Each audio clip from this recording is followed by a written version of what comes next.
All right. Welcome. It's great to have you here. It is Monday, October 6th. Welcome back to Damon Bruce Plus. We're brought to you by Ike Sandwiches, our good friends at the Dubliner, and our friends at Sleeper who are sponsoring this football season. We're going to thank all of our sponsors here in just a minute, but let me start by thanking you if you came on out to Plus Mania this past weekend on Saturday at the Dubliner West Portal.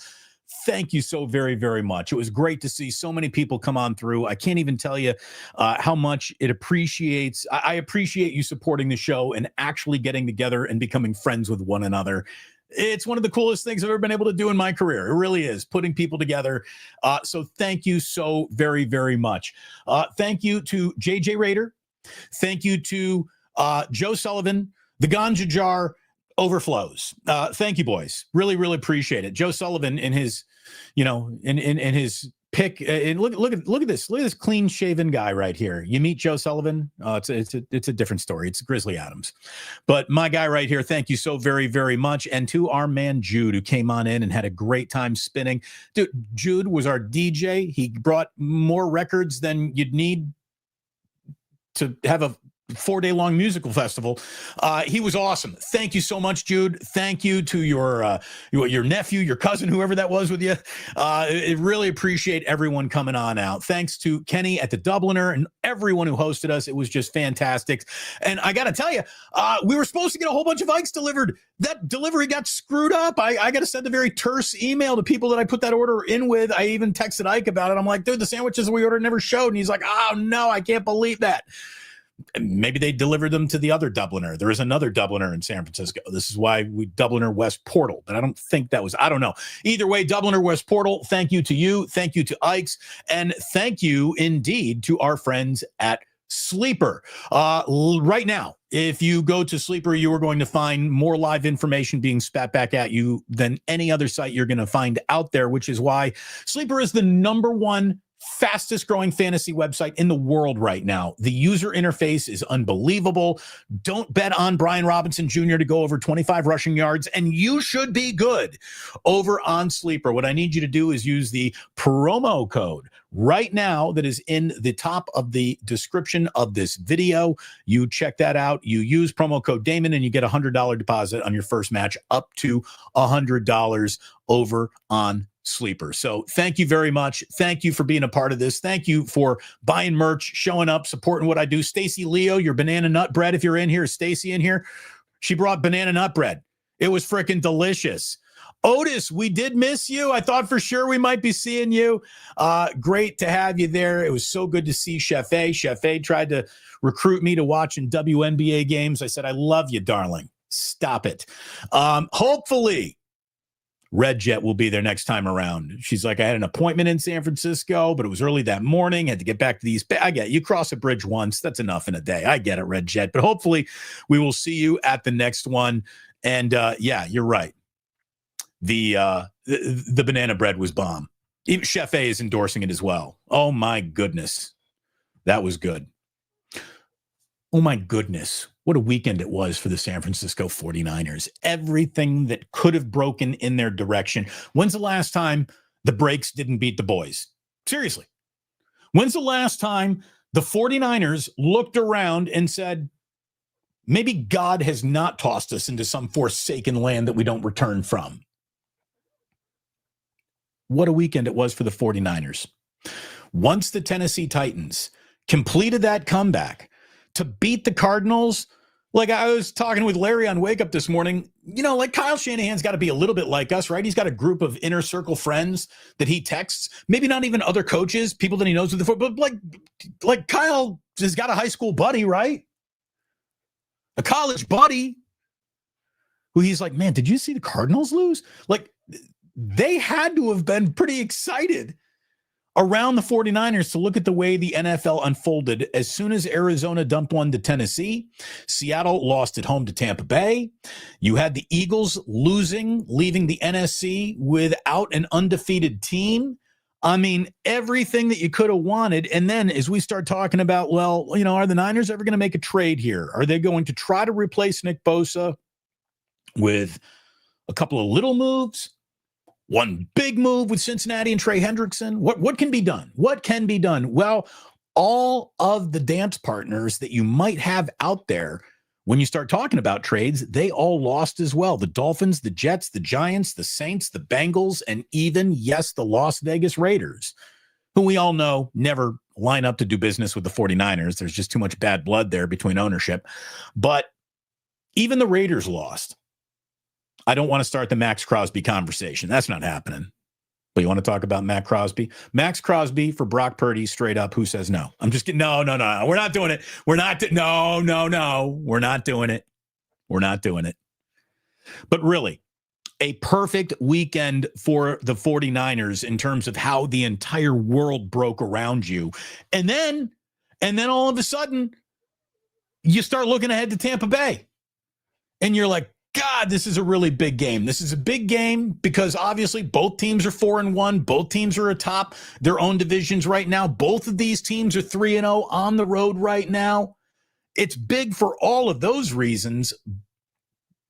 But if the Niners like really seriously go to Tampa and come back 5-1, if they win this game, they're 5-1. John Lynch owes it to every man in that locker room to take what might be a little trade and make it a little bit bigger. Okay, it's just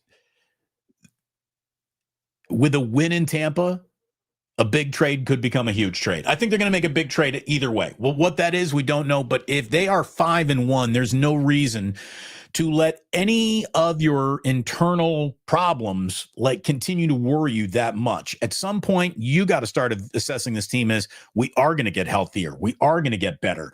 Here we are in the tooth right now of the entire schedule, and we have handled it with aplomb. I mean, everything about us says we shouldn't be 4-1, but you are. So if you're 5-1 and then about to get George Kittle back and then a little bit later get Brandon Ayuk back with Ricky Pearsall, hopefully Juwan Jennings all coming back into the fold. Kendrick Bourne, can you play like Jerry Rice another time this year? That'd be great if you could do that. Christian McCaffrey, again, touches everywhere. Not a lot of rushing yards, but his value is immeasurable to the 49ers. What if Brian Robinson Jr. actually does get going? What if this offensive line does improve and the sophomore slump that it looks like Pooney is in right now starts to pull out of that? All they got to do is win 6 of their next 12. And you're pretty much gravy time. And I'm just telling you that no matter what Niner team actually reaches the playoffs based on what we've seen, based on what we think we know, and based on the NFL right now, which does not have one juggernaut in it. Not one. The Eagles, beatable. The Bills, beatable. The Chiefs, beatable. The Ravens, unwinnable right now. I mean, there is no holy shit, don't want to play them football team in this league right now. Every single team that goes to the playoffs is going to have a shot. I can't remember the NFL ever looking this wide open. Wide open. AFC, NFC, both of it wide open. So no matter your status, you get in there this year, you're going to have a shot. You're going to have a shot. So let's see what comes of it. Big game in Tampa. Huge game in Tampa. You know, outside of their remaining game with the LA Rams, it's the second biggest game remaining on the schedule. And since it comes up next, it feels like the biggest game remaining on the schedule. Baker has been playing great football. You know, their defense gets it done. They play balanced football. Emeka Egbuka is the single best wide receiver in football that nobody talks about. He might be the best player in football that isn't discussed very often. He's sort of like hidden in plain sight down in Tampa Bay. They don't get nearly, you know, the New York Giants playing poorly gets 15 times the headlines and news and attention than the Tampa Bay Buccaneers playing well ever will. You know, the only thing that brought the national media to the Tampa Bay front door was when Tom Brady insisted, you got to come and pay attention to us now, whether you want to or not. Baker Mayfield has been awesome. He might be the hottest quarterback in football. Certainly, if you want to say, well, who have you been over the last 2 years? Baker is just kicking ass. He's already 1,300 yards this season, 10 touchdowns, 1 interception. He is a combination of hits all of his layups, ruthless efficiency, and he's still a big game hunter, and he's got a really good arm. He throws a great deep ball, man. He does. So Baker is no joke and living proof that the Browns have no clue as to what it is they're doing. We're going to have all week long to break down the matchups in this game, and we will. But man, this is a monster. And to go right from, the fire into the frying pan, or do you go from the frying pan into the fire? How does that work? Either way, you go from biggest game of the year last Thursday night to basically biggest game of the year 2.0. Keeps everybody frosty. Injury reports this week, and Kyle's going to talk a little bit later on this afternoon. I think Kyle's talking to media today. He'll do so again on Friday or Thursday. How everybody on this injury report sounds is going to change, a lot. I think it's Tampa Bay -3 right now. Last time the 49ers started a game -3, it moved to -8. Shanahan got all pissed off, and they beat the Rams. So maybe this can go from 3 to 8 again. Hopefully not, because that'll mean something bad happened. But look, hopefully you're getting Jawan Jennings back and Ricky Pearsall back. And, Mac Jones is no worse for wear after getting beat up a little bit on Thursday night. I don't think Brock's turf toe is going to let him back. And even if he feels ready to come back, I don't think you rush it. Last time rushing Brock back from injury got him hurt again immediately. So I don't think you can do that. If it can be Mac, it's got to be Mac. Quarterback controversy be damned. I really don't care. Let it happen. Let it happen. The promise of George Kittle being back this week, unless something develops, unless something changes, it doesn't sound like George Kittle is going to be back on the field for Tampa, but Kyle is saying that Falcons game in week 7, that Sunday nighter at Levi Stadium, could be the George Kittle return game. They are going to be opening the Malik Mustafa practice window, which means they've got 3 weeks to evaluate him as ready to join the team again and keep playing, or he's got to go back to the PUP list, or IR, excuse me. So, Pearsall, how you doing? Jennings, how you doing? Mac Jones, Brock Purdy, that situation. Kittle, how you doing? Malik Mustafa, because they could use help at safety. How you doing? So keeping an eye on injuries at all times with the Niners feels like a very important thing to do, but this is like double the injury watch, because, again, this is a monster in Tampa. If they win this, if they're 5-1, it's time to talk about Trey Hendricks. It really is.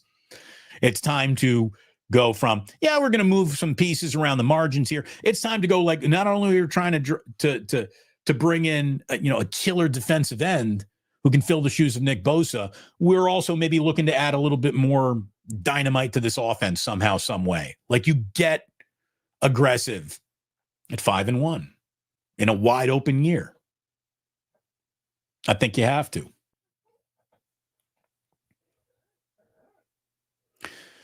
Yeah, let's see. You didn't see Sam Bruno Mike there.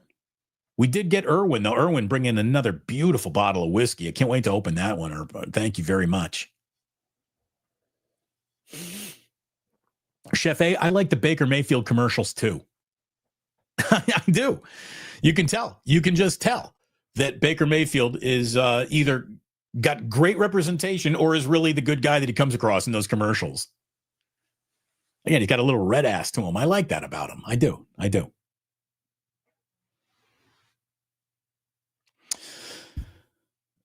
There are some shocking things that are happening around football. I think 2 rise above the rest of shocking developments so far.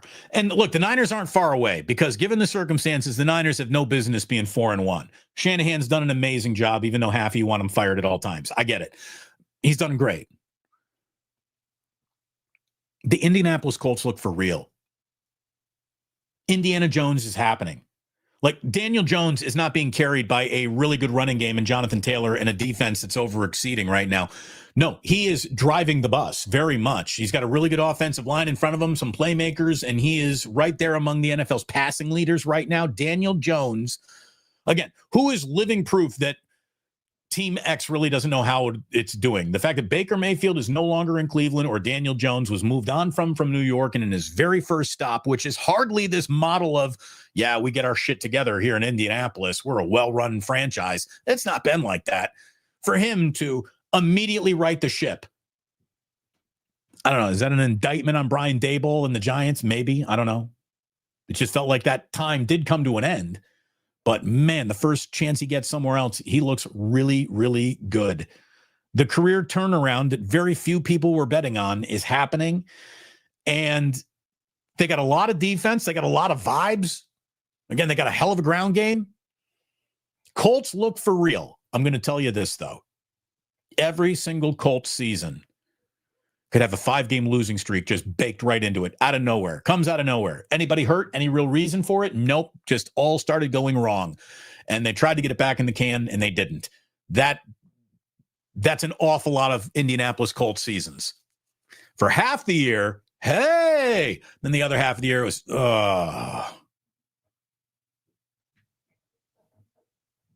And I'll tell you, it doesn't seem like the Baltimore Ravens are going to be left with enough runway to get this ship to actually take off. The Ravens are in massive trouble. 1-4, a hurt MVP, and a defense that was just so bad at home, all banged up, but so bad and quit on a game that today, Jim Harbaugh, talking to Baltimore local media, had to give his defensive coordinator, Connor Orr, the token vote of confidence. Will you be firing your defensive coordinator this week? No, I won't. Like, that's, your year's going bad if you have to defend the employment of your defensive coordinator. I have not seen a Baltimore Ravens team quit. I don't think ever. They quit on Sunday. There aren't a lot of football teams that, as bad as they are, they quit. I've seen the Raiders quit on a game. I can honestly say I've never seen the 49ers quit on a game. Certainly under Kyle Shanahan. They've lost. They've looked bad, but we're quitting. We ain't trying. We're done with this. That doesn't happen with Kyle's teams. It doesn't. You see the Jets quit every other week, but not Baltimore.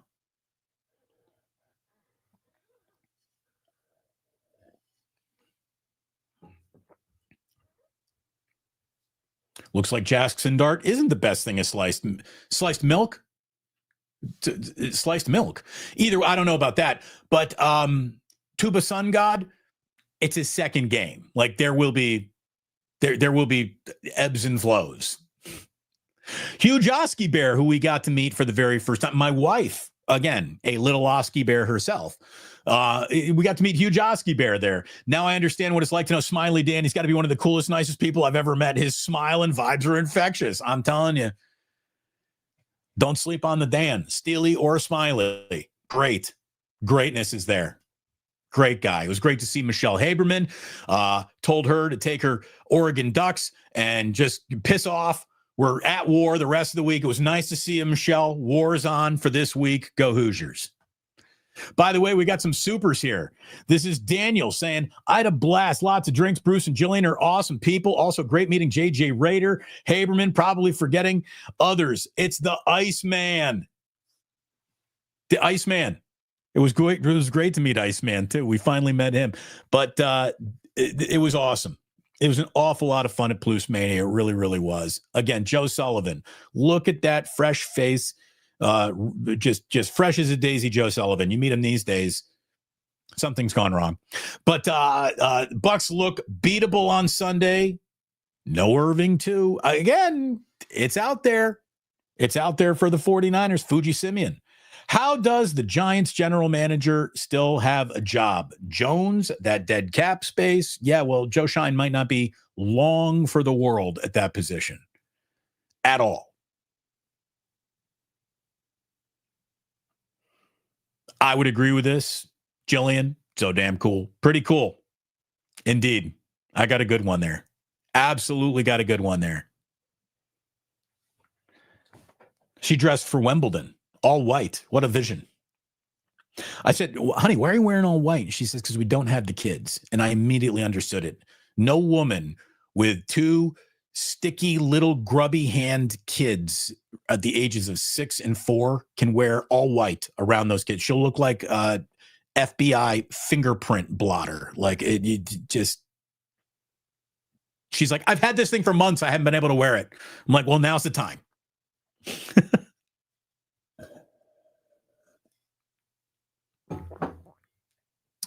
So awesome weekend. Fun weekend. Isn't it nice to sort of have football and the Niners have already done their thing and you can just sort of let a Sunday of football just wash over you? Like it was fun to just sit back and not be stressed out or worried about anything or, can't pay attention to any other game because I'm so paying attention to the Niner game. It was nice to sort of like watch the NFL and put on Red Zone for a legit 7-hour romp. It was great. I loved it.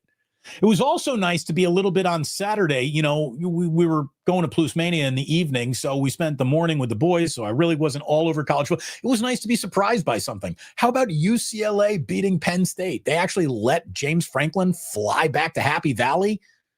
Why? It's over. I mean, I don't know what to tell you. Texas and Penn State. Both teams 1 and 2 at one point in the preseason early polls of this season are both out of the top 25. How about that? How about that?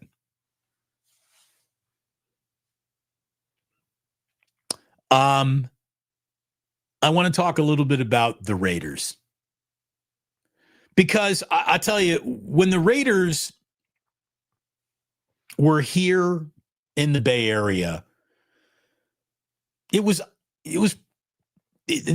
moments of, oh, well, that might work. That could work. That could be, that's not a bad hire. That's not a bad player. But they just could never stack enough moments together to really matter.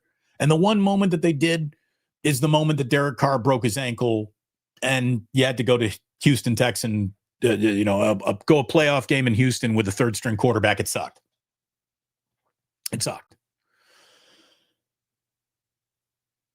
I'm stunned by the Raiders falling so short of expectations that I had for them this year. Now, my expectations weren't about to be a playoff team or about to have even a winning record. But I thought time in a long time, we would look at a Raider team that actually had some competency about it. Like Geno Smith, who I developed a level of respect for in Seattle, is going to show up here and be better than what they had last year for sure. That's going to help alone.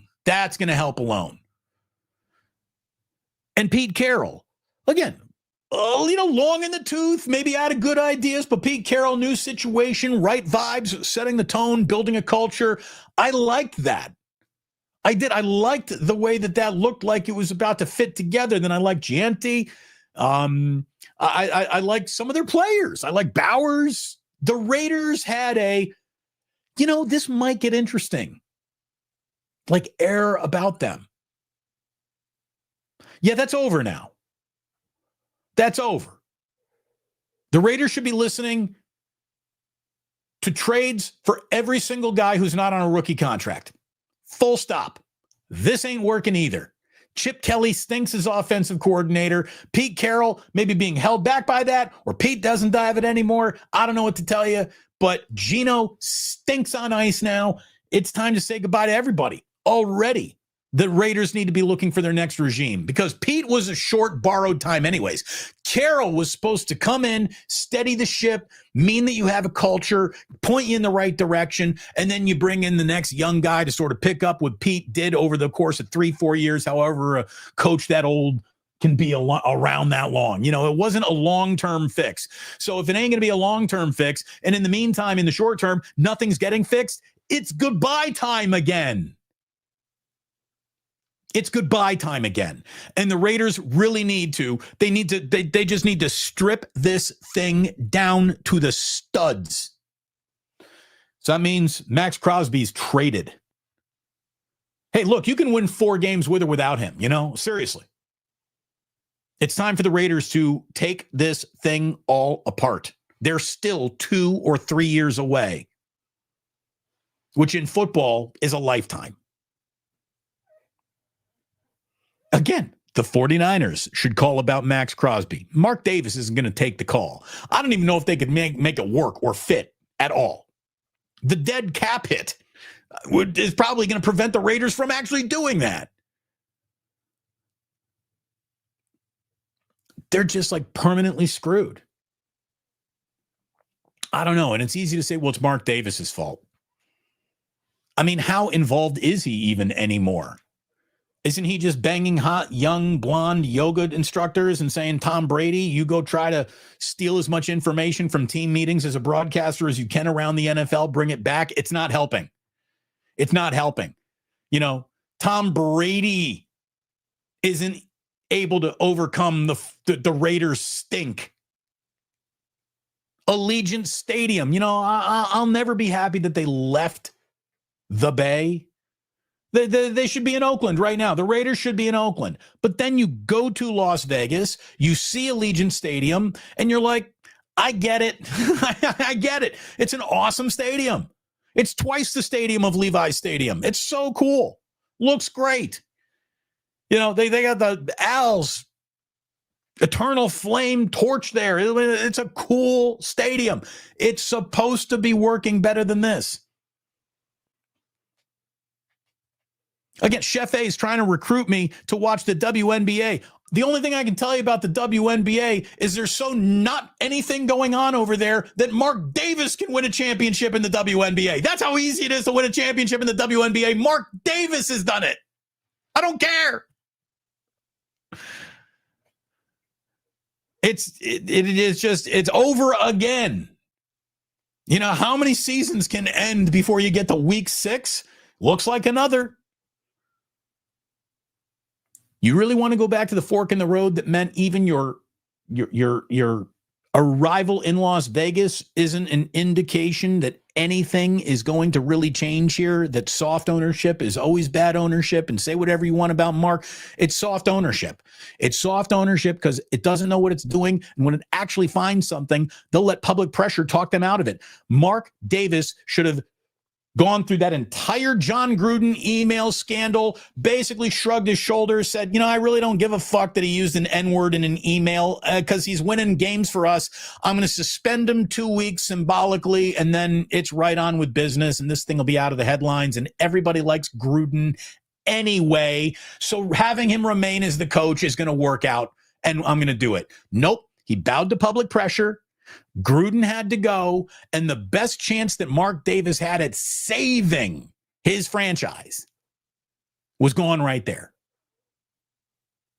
Was gone right there. The most credible thing he added back to the franchise, which everyone sort of laughed and said, well, that's not really going to work. Kind of started working, and he bowed to public pressure in that moment. He should have said, screw everybody. I really don't care what Mark Davis or what. I don't care what John Gruden's emails to the Washington front office looked like. I really don't give a shit. And you wouldn't want your emails being read on public, and no one would, and it's unfortunate. We all use loose language around comfortable situations. We probably shouldn't. Shame on us all. We can all be better. He's a good football coach. Fuck all of you. He stays. That's what he should have said. Are your feelings hurt? Fuck off. He's a good coach.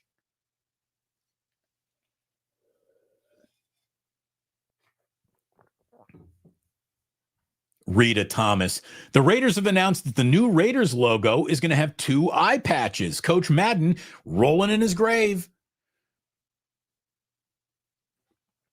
I had a guy text me saying, you know, now that they charge you 25 cents a bag at the grocery store for a paper bag, we can't even afford the bags over our heads. Like, that's how tough it is to be a Raider fan. Even bags are being priced out.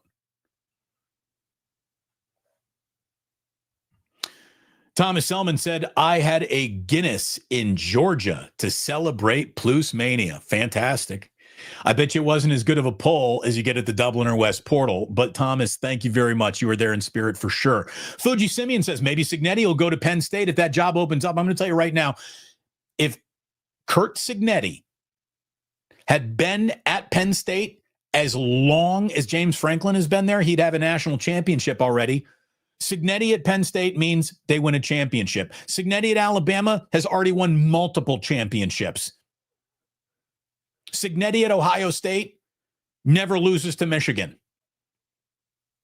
Yeah, yes, I agree with you. Cignetti at Penn State would be uncontrollable.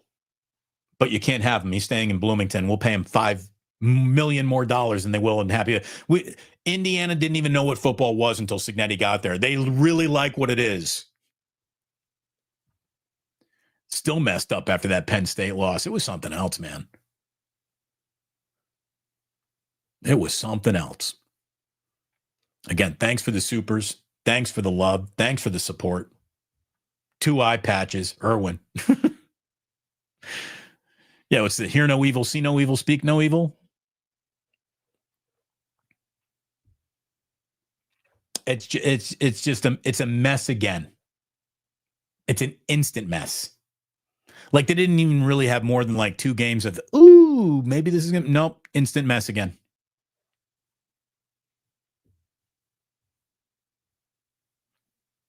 But you want to talk about maybe the biggest instant mess in football? College, pro, anywhere, flag, Pop Warner. Look, they're 2-3. They're 2-3. So there is a little bit of dancing on the grave happening here. And let's be honest. There's never been, until this year, until this moment, a season of North Carolina football you ever gave a shit about.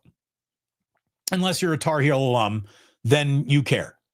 But you, me, the people, the citizen, have never cared. There's no such thing as a North Carolina 2-3 start to a football season that you would have ever noticed in your lifetime, but for Bill Belichick now being there.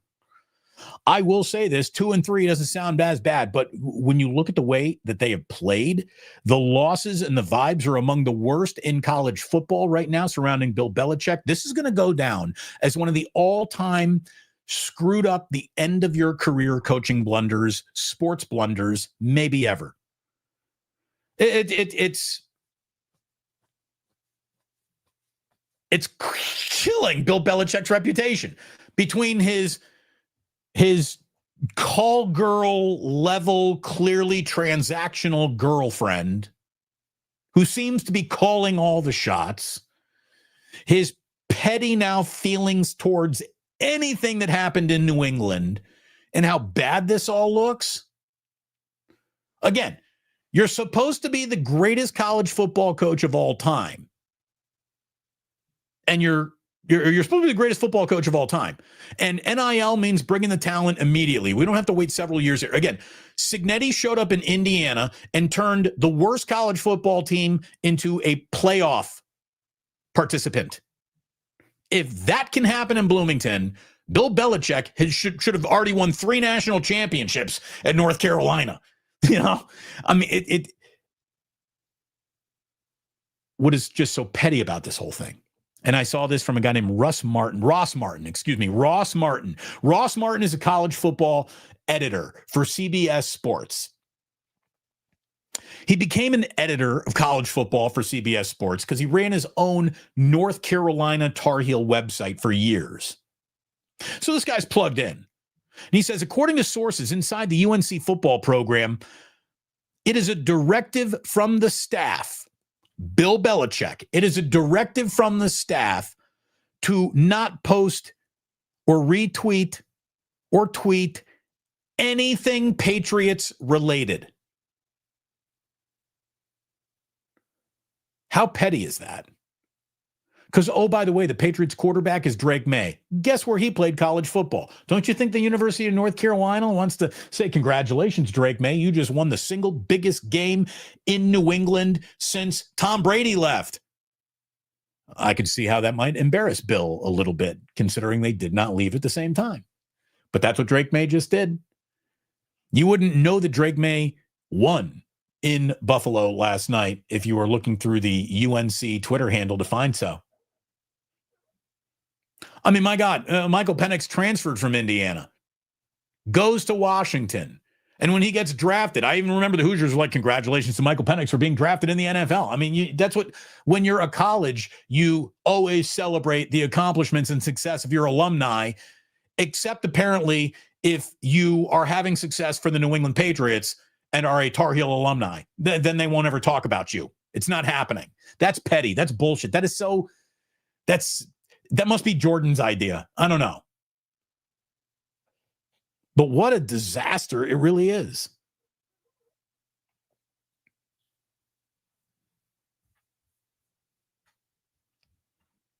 By the way, Rita just coming in saying Stabler to Branch, Lester Hayes with the stickum.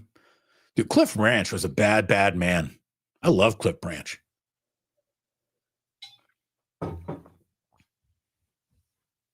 Hey, guess what I've officially found? I think I found the worst job in the NFL.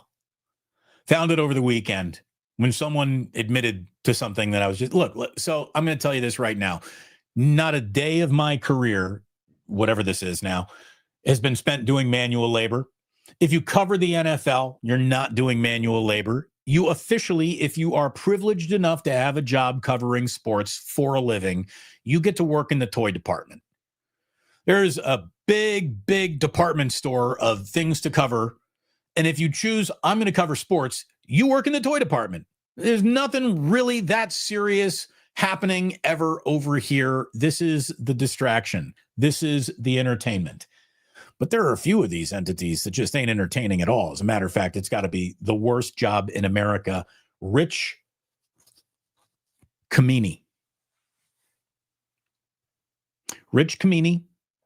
Samini, he might have the worst job in America. That is, again, a worse job in America that you would love. After their game this weekend, he tweeted that of the 600 Jets games he has covered in his lifetime, this past weekend and the loss that the Jets took to the Dallas Cowboys was among the worst. And look, Rich is a really good writer. He's been covering the Jets in New York football forever. He says the New York Jets have employed 19 full-time head coaches over the last 6+ decades. And on Sunday, Aaron Glenn became the first to start his tenure with 5 straight losses. Again, not even Rich Kotite started 0-5. Poor Aaron Glenn is 0-5. So a team that has nothing but bleak starts in it. This is the bleakest start there is. And on Sunday, outside of let's run with Breece Hall, the Jets had nothing. Nothing. Imagine how awesome it is to cover the NFL for a living. But then your task is 600 Jets games. Can you imagine? I mean, this is what it used to be like to be a Warriors beat writer, by the way. Like, everybody covers the NBA. You get to cover the short bus of the NBA. The New York Jets are the short bus of all sports. 600 Jets games? You couldn't pay me enough. Seriously. Damon, you have to go to an overhead fluorescent lighting cubicle job, or you can stay in sports, but you have to cover 600 consecutive New York Jets games. Are you interested? No. I would.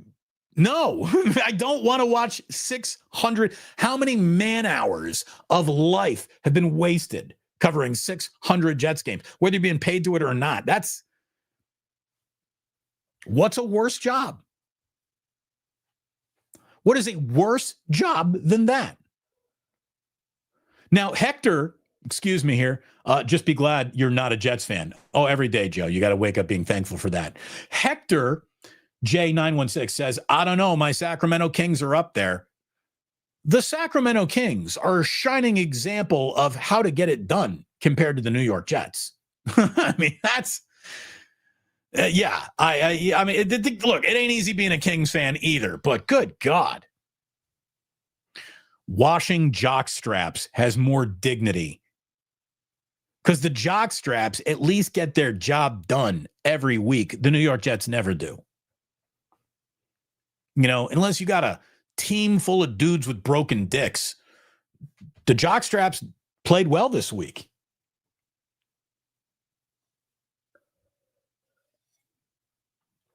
Yes, it's not a job. It's pure football torture.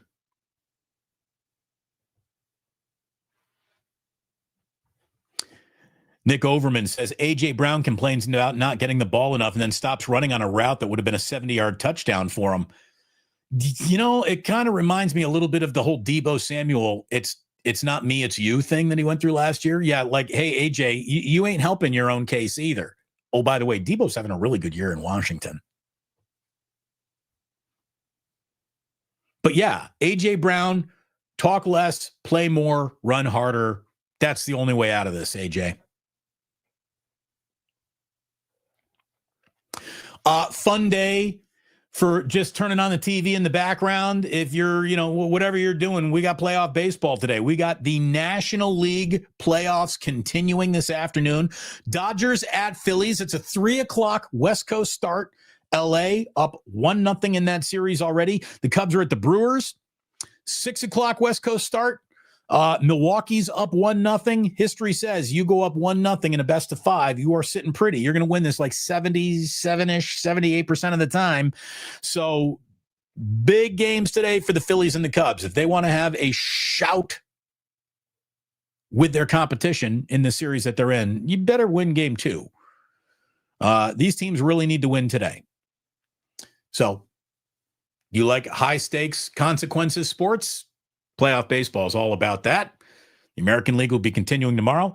The Yankees got beaten like a clubbed baby seal up in Toronto over the weekend. How about that? Blue Jays just unleashing holy hell on the New York Yankees.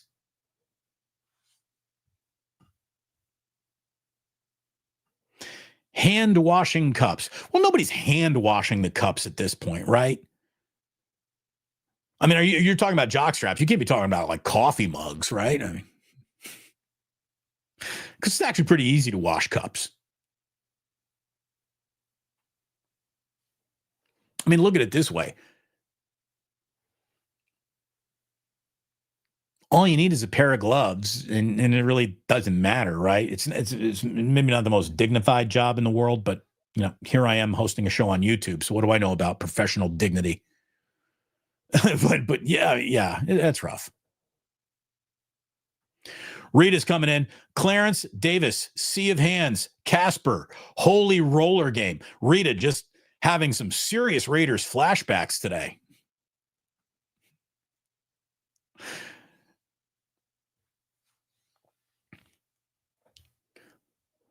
Ponzi in P-Town says, just end the season. Now, I don't know if he's talking about the Raiders or the Jets. I don't know what, but yeah, I hear you. Hey, we're about to hop into a little Today in History. I always think that anyone who makes it to this point in the show is a big fan of the show and might want to learn one or two things about the channel that I'll tell you after we go through Today in History, but that's where we are right now. We're going through Today in History, and let me really quick one more time before we get there. Again, just thank you. Say thank you to our incredible sponsors. My man Ike, even though those sandwiches did not get there over the weekend, I always going to love Ike, and he has been an incredible. Look, everyone who has probably been to Plus Mania has already had Ike's anyways. But I wanted to feed everybody. I really did. Thank you so much to Ike's, though, for being an incredible sponsor. Saturday withstanding. And love that guy. You'll love the sandwiches. And like I told you, he's got the purple sandwich thing going on for October. They start dyeing the Phantom Dutch Crunch purple. Kids love purple bread. Trust me. Go enjoy some Ike's. And sign up for that Loves Rewards program when you get there. If you were at the Dubliner this past weekend, you now get what I've been telling you. That's just the perfect bar. It's just what a bar is supposed to be. Not trying too hard. Just there it is. This is a great bar. I love it. I love the Dubliner. I love everything about the Dubliner. I truly do. Thank you again to Kenny and John and everybody who had us. Really appreciate you guys taking great care of us. Kenny was even wearing a Plus t-shirt behind the bar.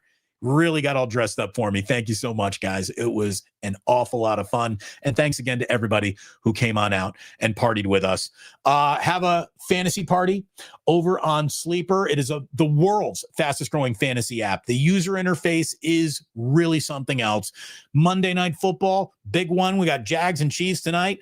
Maybe take a look at a few player props. You pick over, you pick under, you set your own odds based on the prop bet and the legs you pick for yourself. And it is an awful lot of fun. Use responsibility whenever you are out there in the world of, hey, we're wagering. But I also want you to use promo code Damon. You get a $100 deposit match up to $100.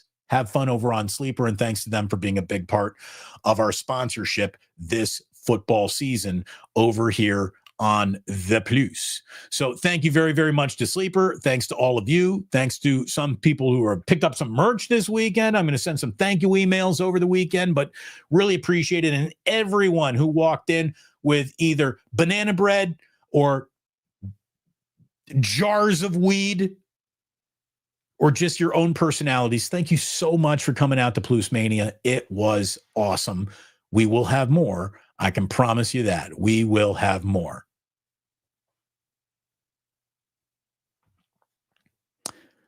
Not a big day for birthdays here in the world of happy birthdays. That's where we start today in history. Man, adventures in babysitting. Couldn't have done it without her. Happy birthday to Elizabeth Shue. She turned 62 years old today. Elizabeth Shue is good in everything she's in. Always. So I've always liked Elizabeth Shue.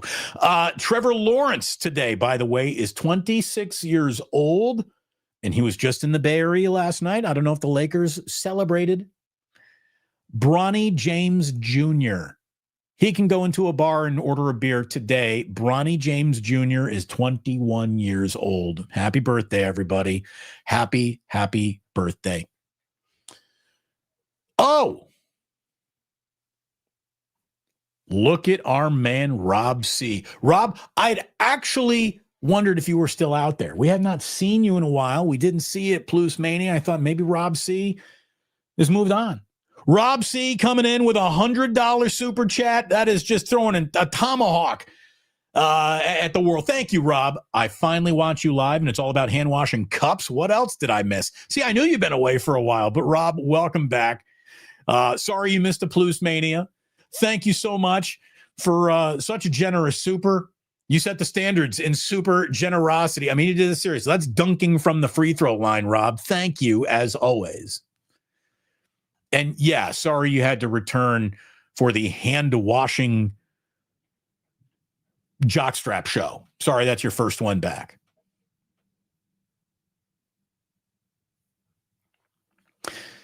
Today in 1876, the American Library Association was founded. Happy birthday, Library Association.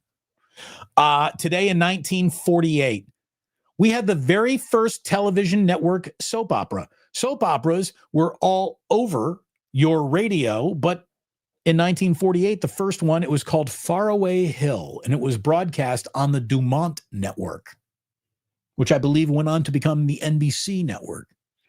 But Faraway Hill, the name of the first network soap opera. Now, if you had asked me to bet on that, I would have bet on like Guiding Light or General Hospital. I've never even heard of Faraway Hill. Today, in 1960, one of the single greatest movies of all time debuted, Spartacus. Not Sporticus, Spartacus. Spartacus, directed by Stanley Kubrick, starring Kirk Douglas, had a world premiere. This thing would go on to win an awful lot of Academy Awards, including one for Best Supporting Actor, Peter Ustinov, who is phenomenal in it. It's just a great, capital G, great movie. There's not a lot of things that were made that long ago that still hold the weight of Spartacus. Oh, it's great. I'm Spartacus. No, I'm Spartacus. I am Spartacus. Oh, it's awesome. Great movie. Great movie. I remember my dad sitting me down to watch that movie as a little boy. saying, you need to see this. There were like 3 movies that ever my dad was like, you need to see this. Spartacus, Watership Down, The Sand Pebbles, which we were just talking about the other day. Great, The Bridge on the River Kwai and The Sand Pebbles. These are old, great World War II movies. And I got to give it up for my dad. The very first R-rated movie I've ever seen was Commando. Like on HBO. I remember being like 9 years old and my dad's like, you want to watch Commando with Arnold Schwarzenegger? I was like, are you kidding me? You're going to let me watch that? Hey, Sully, remember when I told you you'd die last? I lied. Yeah, baby.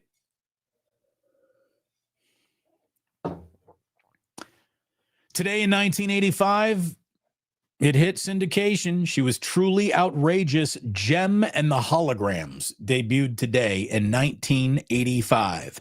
More importantly than that, today in 1986, and I mean, this hit me. I was 11 years old in 1986, so I was all over Nickelodeon.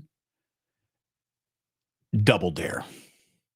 Double Dare premiered on Nickelodeon today in 1986, and one of my single favorite days ever on air as a broadcaster on the radio was when I had Mark Summers in studio with me for 2 solid hours.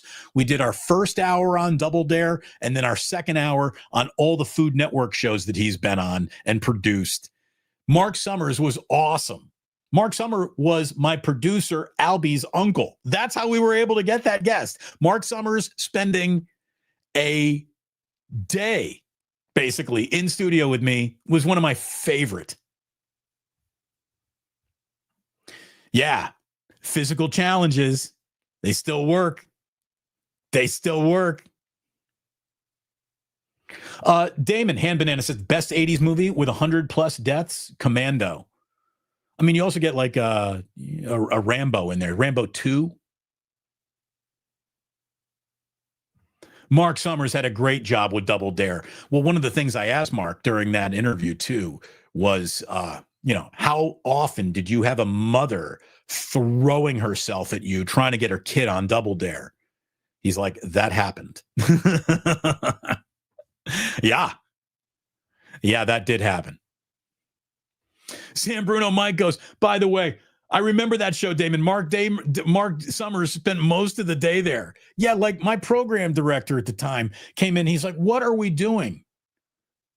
I'm like, it's Mark Summers. We're talking to Mark Summers as long as we can. Football will be there when this conversation is over. Right now, Double Dare, Food Network. Leave me alone. Today in 1993, Michael Jordan retired from the Chicago Bulls. He'd be back by March of 95, but that was one of the all-time, what? He's retiring? For real? It's a weird time for Michael Jordan. His dad was murdered. The whole baseball thing happened. The unspoken, possible, never reported NBA suspension that his foray into baseball might have really represented because they caught Jordan gambling. There are a million theories as to what really happened. We'll never really know. It was weird. But today in 1993, Michael Jordan retired from the Chicago Bulls for the very first time. You know, when it comes to the procedurals, like Law and Order is the king of it, right? Without a doubt. Law and Order gave you that weekly formula. You can take any crime scene, go through the initial detectives reporting at the crime scene all the way through the trial. And this is a formula, and we can repeat this same show with different stories into this formula a billion times. And they have successfully and well. Well, today in 2000, CSI Crime Scene Investigation, CSI premiered on CBS. How many CSI spinoffs are there? Again, it's a formula that's just going to be repeated over and over and over and over again. And that's why it's a winner. Today in 2010, for the first time. You could put it on the gram. Instagram was founded today in 2010. I am on Instagram, hardly ever use it, hardly ever open it. I feel like my life is maybe better off for it. I got to be honest with you. Again, I never know how we determine these things, but today is National Noodle Day. No noodle specifics. I don't know if these are wide noodles, flat noodles, egg noodles, but just National Noodle Day all around. Do they technically mean macaroni? Isn't macaroni kind of a noodle? Of course, sort of. But I also don't ever say, give me noodles when I'm saying I want spaghetti. Noodles to me come like with an Asian bend to them, unless you're talking about egg noodles. Now we got a beef stroganoff situation. Either way, I am pro noodle, body type by noodle. Happy Noodle Day to everyone who observes. Noodle Kugel. Throw that out there. It is also National Coaches Day. Happy National Coaches Day. Now, when I say coaches, I don't mean like Bill Belichick. I'm talking about the people who are out there working like Little League games and Pop Warner games. And, you know, those are the coaches, kids coaches, coaches who are coaching kids for no money, volunteering time. Those men and women out there need to be celebrated. If you are coaching a youth sport the right way, you need to be celebrated. So thank you to all of our youth coaches out there. You mean so much. You really do. And again, thanks to everyone and all of the love that you have ever given us here since we started over on YouTube a few years ago now. This is our third NFL season together here on YouTube. The channel is growing in ways that I'm always going to want more, but it's grown in ways that I could have never even anticipated or hoped for. This morning, this channel, The Plus, went over 34 million lifetime views. That's the 11 a.m. show that we're doing right now. That's all the shorts. It's more shorts than anything else. The shorts have really taken off like hotcakes for me. But an incredible amount of eyeballs put on the channel in the last couple of years. 34 million lifetime views. I can tell you with absolute certainty, outside of garnering 34 million views on YouTube, I haven't gotten 34 million of anything in my life. You know, maybe I've walked over 34 million blades of grass, 34 million grains of sand, but there's nothing that I was ever responsible for that has been produced or consumed 34 million times. That's what's going on here. And I also saw this proving that Damon Bruce, me, am really just a time suck waste on all of society.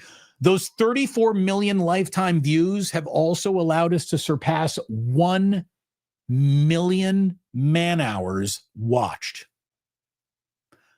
1 million productive hours on planet Earth were unproductive because people were watching my channel instead. 1 million hours of human being time has been spent on the Plus. 34 million views. Unbelievable. Unbelievable. Thank you so very, very much for doing it. And keep on clicking, keep on hitting like, keep on hitting subscribe. Thank you so much to every single person out there who donated a super. Rita was all over it this morning. We had Sam Bruno, Mike. We got Joe Sullivan, Danielle, Fuji, of course. Really, really appreciate you, all of you. Thomas, my man Rob C-Note coming in over the top. Thank you so very, very much, all of you. And again, thanks one more time to the Plus, to Ike's. Thank you to the Dubliner West Portal, to our friends at Sleeper, but mostly you. Without your eyeballs, these views ain't happening. Those million man hours are not being watched. So I thank you all. I really, really appreciate you. And please do remember that sports don't build character. They reveal it. And like that, he's gone.